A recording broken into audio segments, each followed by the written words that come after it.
Hi guys and girls, welcome back, and this is a new video on the full recap of the Super Saturday that went down yesterday.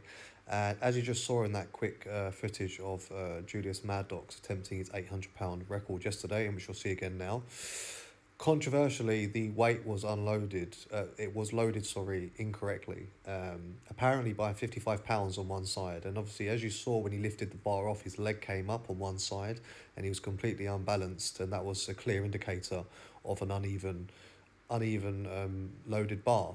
Obviously, people who lift like myself, they know when that's happened, it does throw you off. And I mean, at this level and this weight, you know, we're talking over 360 kilos, you can't make amateur mistakes like that. It's so stupid that it actually happened, and a massive oversight from all aspects, from the people loading the bar, from the ref. I'm very sorry, Eddie, but I can't believe you missed that.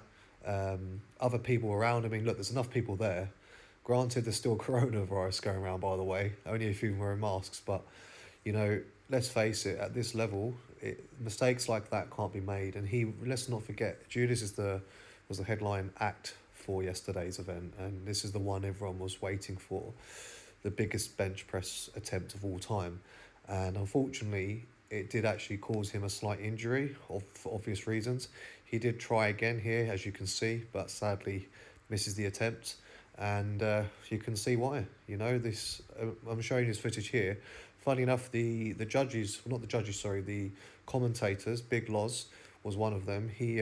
They're commenting on this stage, saying how well the guys were doing, like an F1 team, in terms of loading the weights, adjusting the height and whatnot, very quickly and efficiently for each competitor throughout the meets.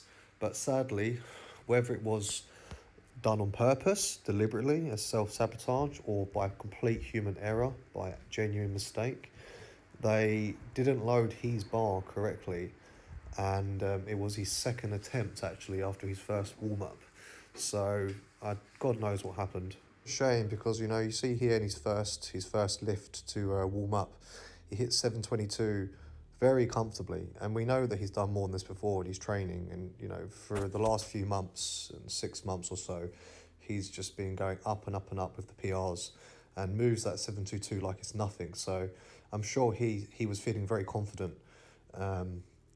But because of the issue with obviously the bar being loaded incorrectly, he didn't want to risk doing another warm-up, so he went straight to the 800, and also went straight to 800 anyway because he didn't want to burn out. So again, you see him attempting it, and, you know, I feel so sorry for this guy because his prep has been on point. He's really, you know, done so well, and this is where he attempts it again after the first issue.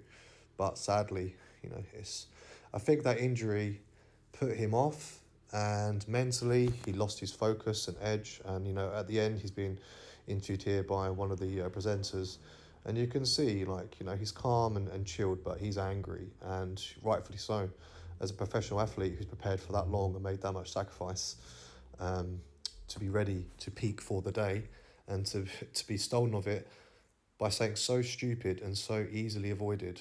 You've got to feel for him. So sorry, Julius, but let's hope in the next 6 months to a year you can come back stronger. And I'm rooting for you, mate. So yeah, good luck. So moving on to the next story. So obviously we also had the 400 kilo for deadlift reps challenge with Jerry Pritchett from America in Texas, and also Rauno Heinla. And obviously they weren't in the same country and there was a time difference. I think it was said it was 8 o'clock in the morning for Jerry when he was competing, and about 6 in the evening for Rauno. So obviously from that aspect, there's a clear advantage for Rauno, because, I mean, to do 400 kilo attempt for reps at that time in the morning for Jerry, I mean, that's not going to be easy. And, you know, physiologically the body is not as ready for that. But obviously here you've got side-by-side comparison of when they actually were doing the reps, and I'll be honest, I was completely off with my predictions. I was obviously said originally in the other video that Rauno would get 8, and I was thinking Jerry would get 6 to 7, and unfortunately neither of them got 6, but Rauno did come close. He got 5 good reps. Jerry got 4, which is very good, to be honest, despite all the injuries he's had over the last couple of years. especially if that hamstring that keeps coming back. But Rauno, in a post-interview chat about his performance, he said that he rested for too long, and he doesn't normally do that when he's just training in the gym. He just does as many reps he can, and then he doesn't do any more. He just stops there. But you see here, he pauses for a very long time because they had 75 seconds for this challenge. So he obviously thought it will help him by resting, and as you see, it doesn't help him. He doesn't get any more, and Jerry's already tapped out. So it's a real shame that neither of them beat the current record, but obviously Rauno did match the current record of 5. But it's just such a shame because, I think if he hadn't rested, he would have kept that momentum going and probably popped out another 1 or 2. So we're probably looking at 6 or 7 for Rauno. And I think Jerry, if he'd been doing it a bit later in the day, it wasn't so early, and he'd had a few more meals in him, I think mentally and physically his body would be more prepared for it. And interesting, you see here, he's actually wearing half a suit. Jerry doesn't normally wear suits, but because I mentioned about those injuries he's had, I think, and he's getting older as well, he's not physically where he used to be, and he probably just wants the extra protection and the help. So as we all know, as we become older, we have to look after ourselves more, and Jerry's aware of that, so he wore the suit. I think it did help him, but because he hasn't used it before, it could have also hindered him somewhat. So it would have been interesting to see, like I said, if he'd performed it later in the day, had more of an even time. Let's say him and Rauno were in the same time zone and the same environment, and also he didn't wear the suit. He just did what he's used to, his normal wrist straps and his normal setup. Obviously, he was in his own comfortable location, the gym that he filmed at, which obviously would help him. But ultimately, there were a lot of other things that would have thrown him off. So, well done though, Jerry. Really impressive for your age, and good on you, mate. And obviously with Rauno, just going to show you a quick recap again of his his footage for what he was doing with the deadlifts. And you'll see that he does start off really quick, and definitely was showing signs of being a potential winner and someone who could definitely go for the record attempt.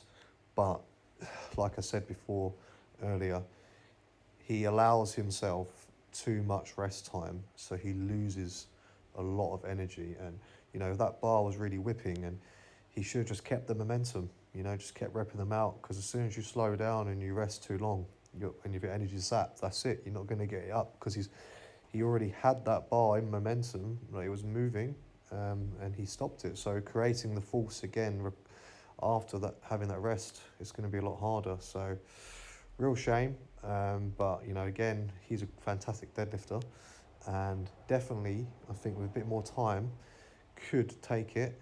And if he's in a better setting, just like Jerry, side by side with the person near him, as we know, that can be a great competitive aspect for mentally pushing someone harder. And let's face it, he had a couple of people filming him in a gym, I believe, with a basic studio.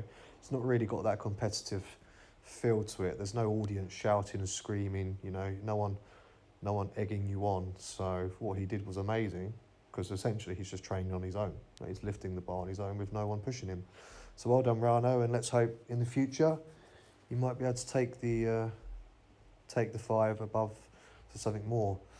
So just going to review now quickly for 2 lifts at a time for the other athletes on the bench press challenge. Obviously we've got the homegrown guy here, TD Smash.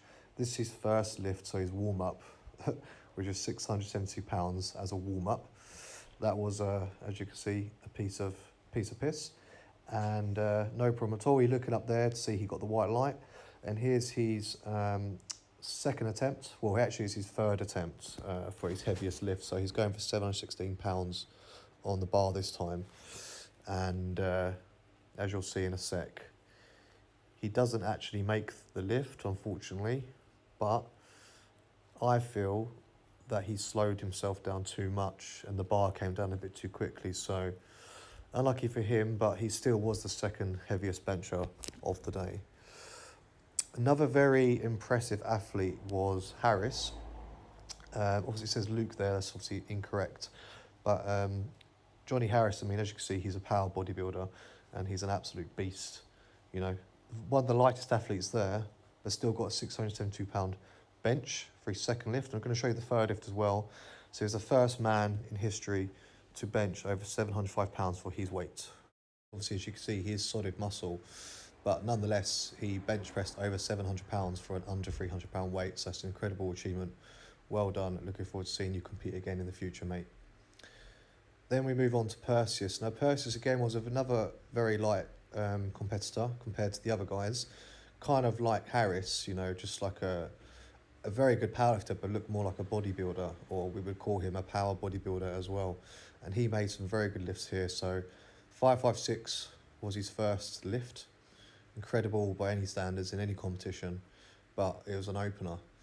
And then this was his last attempt. Didn't show you the other one, but I just want to show you the two most important. So we've got 639 here on the bar,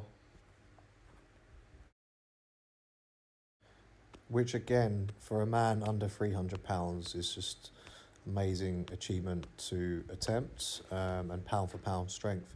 Now, sadly, he doesn't get the lockout. He does struggle a bit here on this weight, which is a real shame.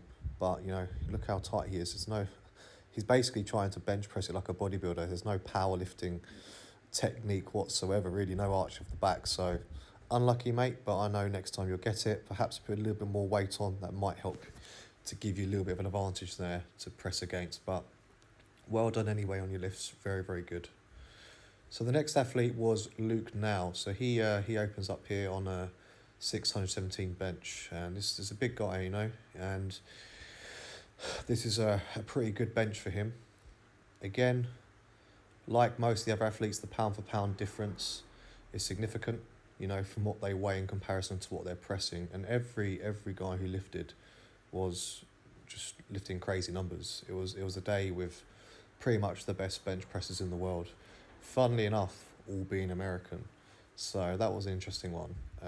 But here he goes for 672 pounds, but unfortunately doesn't make the lift. So here you go, see, he's got the left arm let him down, and you know, there's a common thing at this level. So the same thing happens with James. So obviously moving on to James Dolman next.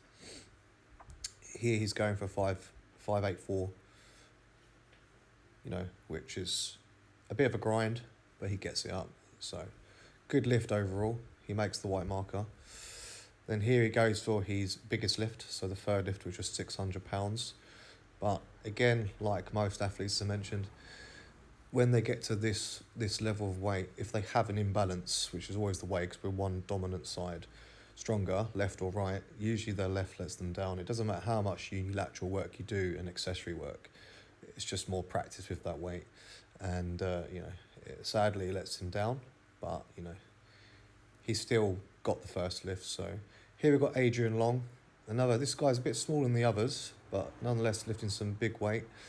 He does miss this 463 attempt, and then he thinks, oh, okay, despite missing the last one, I'll go a bit heavier at 468. But sadly, doesn't make that one either. But a good effort nonetheless. Most men couldn't even lift that off the rack. You know, that's big weight. So lastly, we've got Andy Bogard, and here he is opening up with his 451 attempt,